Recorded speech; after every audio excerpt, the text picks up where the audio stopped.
Hey there, I'm Aylin. Where do I even start?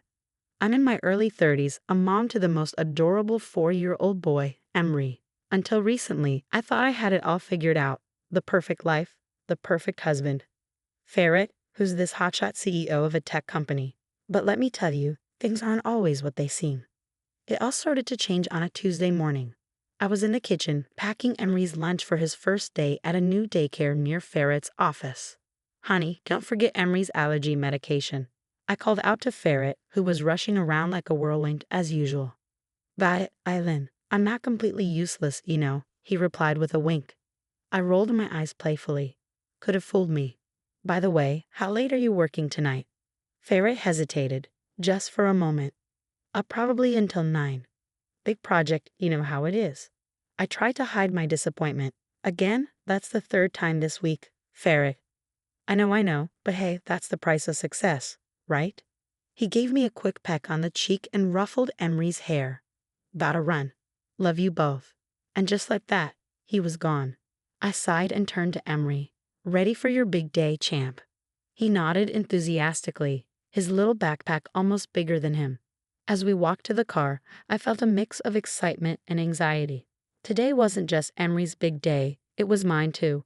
I was finally taking the leap and starting my own business from home. Later that afternoon, as I was sketching ideas for my new online boutique, my phone buzzed. It was a text from Farret, meeting running late. Don't wait up for dinner. Sorry. I frowned, a knot forming in my stomach. These late nights were happening more and more, and I couldn't shake the feeling that something was off. But I pushed the thought aside. I had my own dreams to focus on. Just then, the doorbell rang. It was my best friend, Aylin. Spill it, girl. What's with the long face? She asked as soon as she saw me. I hesitated. It's Farret. He's been working late a lot lately. I mean, I get it. He's the boss. But... Aylin raised an eyebrow. But what? Come on, Aylin. I know that look. I sighed. I don't know. It's probably nothing. He did mention hiring a new secretary last week. Zara, I think her name is. Apparently, she's super efficient and, let me guess, super attractive too. Aylin added, giving me a knowing look. I felt a pang of guilt even thinking it. Aylin is not like that. Farret would never. I'm just saying, keep your eyes open. Men in power, young attractive secretaries. It's a tale as old as time. I shook my head, trying to dismiss her words. No, Farret's not like that. We're happy. I quickly changed the subject. Look, let me show you my business plan instead. I could use your input. As I shared my ideas with Aylin, I tried to focus on the excitement of my new venture, but in the back of my mind, a tiny seed of doubt had been planted. Little did I know, it was about to grow into something I never could have imagined. The next morning started like any other. I was in the kitchen making breakfast while Farret got Emry ready for daycare. Emry, buddy, where's your other shoe? Farret called out, rummaging through the living room. Under the couch, Daddy. Emry giggled, clearly enjoying the morning chaos. I couldn't help but smile. Don't forget Emry's lunch on the counter, Farret, I called out as he rushed toward the door. Got it, thanks, Aylin. What would I do without you? He replied, giving me a hurried smile as he and Emry headed out. I knelt down and gave Emry a big hug. Have a great day, sweetie. Mommy loves you. Love you too, Mommy. Emry beamed, his face lighting up as he skipped out the door. With the house finally quiet, I settled down to work on my business plan. I was deep in concentration when my phone buzzed with a news alert. My heart dropped as I read the headline, Fire breaks out in downtown office building. I immediately grabbed my phone, dialing Farret, but it went straight to voicemail. Come on, pick up, I muttered, dialing again and again. Suddenly, another alert popped up on my screen. This time my blood ran cold. Fire reported at Little Stars Daycare Center. Without thinking, I grabbed my keys and rushed out the door. The drive to the daycare was a blur, my mind racing with panic. All I could think about was Emry. As I neared the daycare, smoke billowed from the building and panic seized me. Emry! Emry! I screamed, pushing through the gathering crowd. A firefighter tried to hold me back. Ma'am, you can't go in there. My son is in there. I shouted, breaking free from his grip.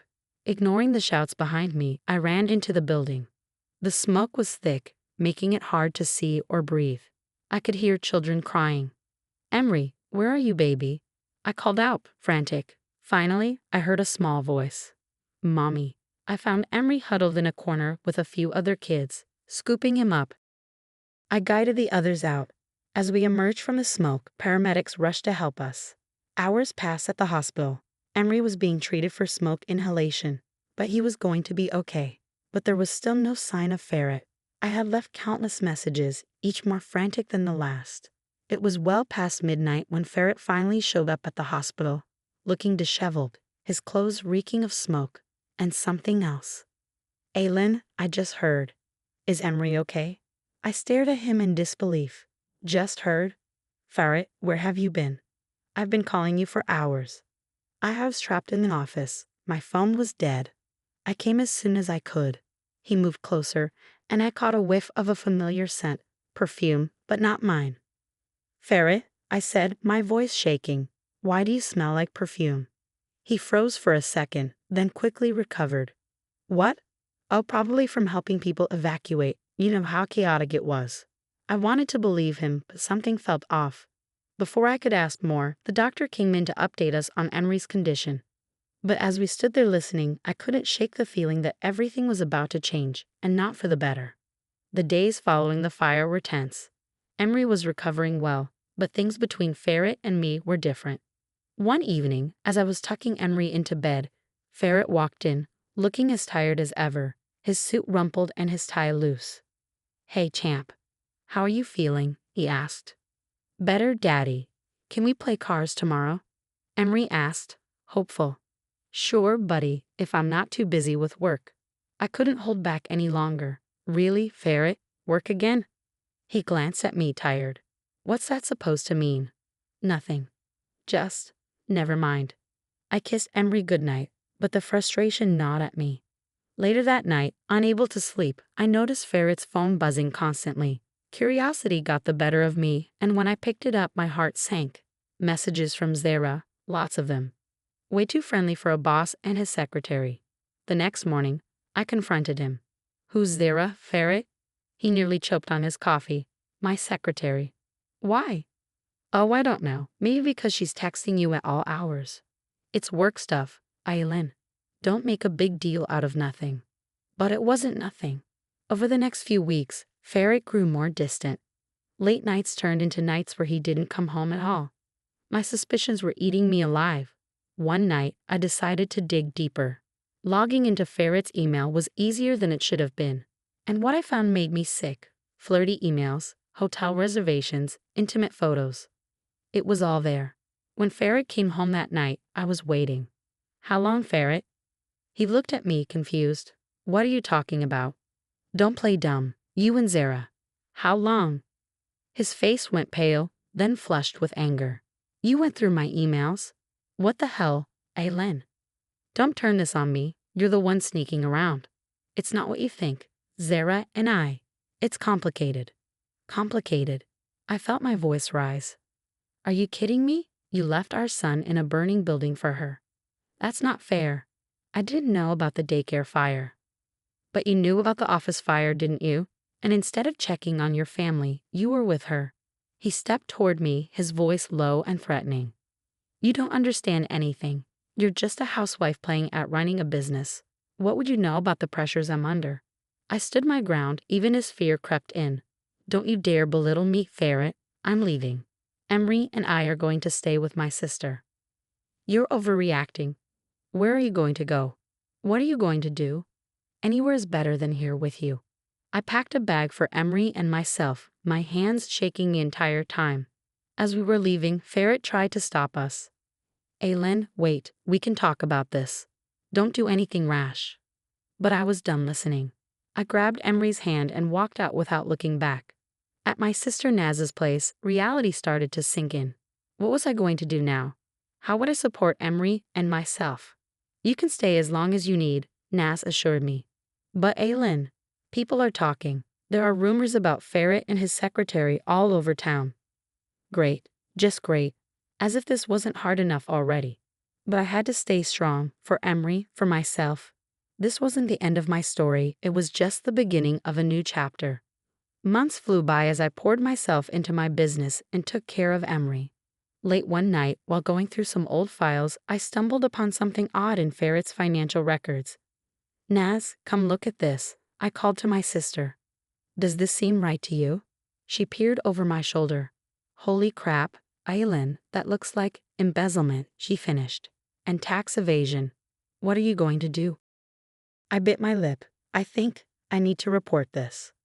The next day, I made an anonymous tip to the authorities. It felt wrong, but also right.